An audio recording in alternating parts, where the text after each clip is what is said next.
Hello friends, तर आज आपण शिकणार आहोत सर्वनामांच्या विभक्ती म्हणजे प्रोनाउन केस. तर याआधी आपला व्हिडिओ झाला होता सिंग्युलर सब्जेक्ट आणि प्लुरल सब्जेक्ट कोणते कोणते असतात. तर आज आपण बघणार आहोत की ते जे सब्जेक्ट आहेत तर त्या सब्जेक्टच्या कोणत्या कशा विभक्ती होत असतात, तर ते आज आपण बघणार आहोत. तर सर्वात पहिले तर मी तुम्हाला सांगू इच्छिते की हे 7 कथे आहेत आणि ह्यांच्या ह्या अशा विभक्ती आहेत. तर ह्या विभक्ती आपण 5 कॉलममध्ये डिवाईड करत असतो. ठीक आहे. तर ह्या कशा वाचायच्या तर हे आपण बघूया. तर हा तक्ता या दिशेने पाठ करावा, म्हणजे असा पाठ करत असता हा तक्ता. आय, मी, माय, माईन, मायसेल्फ. मी, मला, माझे, माझे आणि स्वतः.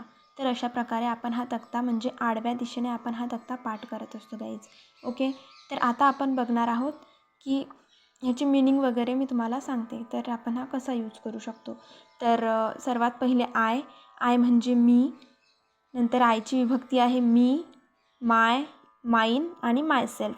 तर आय म्हणजे मी म्हणजे मला, माय म्हणजे माझे, माईन म्हणजे सुद्धा माझेच होते म्हणजे माझा, माझी, माझे आणि मायसेल्फ म्हणजे मी स्वतः. ओके. तर नंतर बघणार आहोत आपण वी म्हणजे आम्ही, अस आम्हाला, अवर आमचे, अवर्स आमचे, अवर सेल्फ्स म्हणजे आम्ही स्वतः किंवा मग स्वतःला.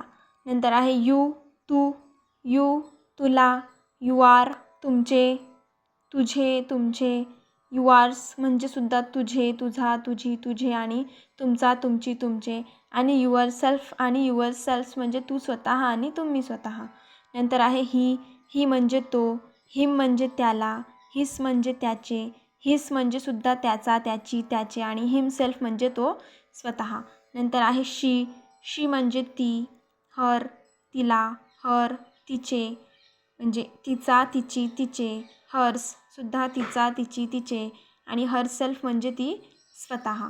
नंतर आहे इट म्हणजे ते, इट म्हणजे त्याला, इट्स म्हणजे त्याचा, त्याची, त्याचे, ह्याचा मिनिंगसुद्धा तोच आणि इटसेल्फ म्हणजे ते स्वतः.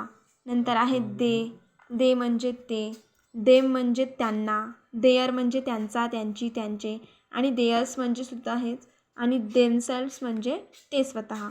तर तुम्हाला एक डिफरंट वाटत असेल ह्याच्यामध्ये की माय सेल्फ म्हणजे स्वतः, अवर सेल्फ्स.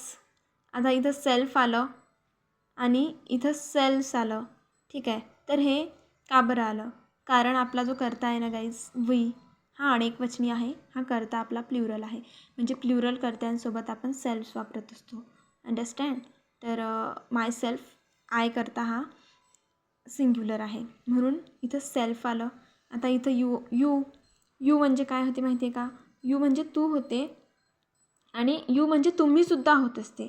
म्हणून हा जो यू आहे ना, हा सिंग्युलरमध्ये पण येतो आणि प्लुरलमध्ये सुद्धा येतो. तर हे तुम्हाला माहिती असेलच. म्हणून ह्याच्यासोबत माहिती आहे का, म्हणजे डिपेंड करते की आपला सब्जेक्ट कसा आहे. म्हणजे आपण कोणासोबत बोलत आहे. आपण जर एका मुलीसोबत बोलत आहे तर आपण युअर सेल्फ म्हणू शकतो. जर आपण ग्रुपसोबत बोलत आहे तर आपण त्यांना युअर सेल्फ म्हणू शकतो. नंतर हिमसेल्फ, ही जो करता आहे ना, ही करता तर हा सिंग्युलर आहे म्हणून ह्याच्यासोबत काय आलं गाईज, तर ह्याच्यासोबत सेल्फ आलं. नंतर हर सेल्फ सिंग्युलर आहे, इट सेल्फ सिंग्युलर आहे आणि देम सेल्फ्स. तर दे काय आहे? दे आपण कोणासाठी वापरत असतो? एखाद्या ग्रुपसाठी, एकापेक्षा जास्त लोकांसाठी आपण ते वापरत असतो. म्हणून ह्याच्यासोबत काय आलं गाईज, देम सेल्फ्स आलं. तर अशा प्रकारे हा तक्ता जो आहे ना, हा संपूर्ण व्यवस्थित वाचा, पाठ करा आणि लक्षात ठेवा. नंतरच्या व्हिडिओमध्ये मी तुम्हाला सांगणार आहे की आपण ह्या ज्या प्रोनाउन केस आहे तर ह्या सेंटेन्स स्ट्रक्चरमध्ये कशा घेऊ शकतो. आय होप काही सर्वांना व्हिडिओ समजला असेल. तर माझी शिकवण्याची पद्धत जर आवडत असेल तर माझ्या चॅनलला सबस्क्राईब करा आणि व्हिडिओ बघा. Thanks for watching.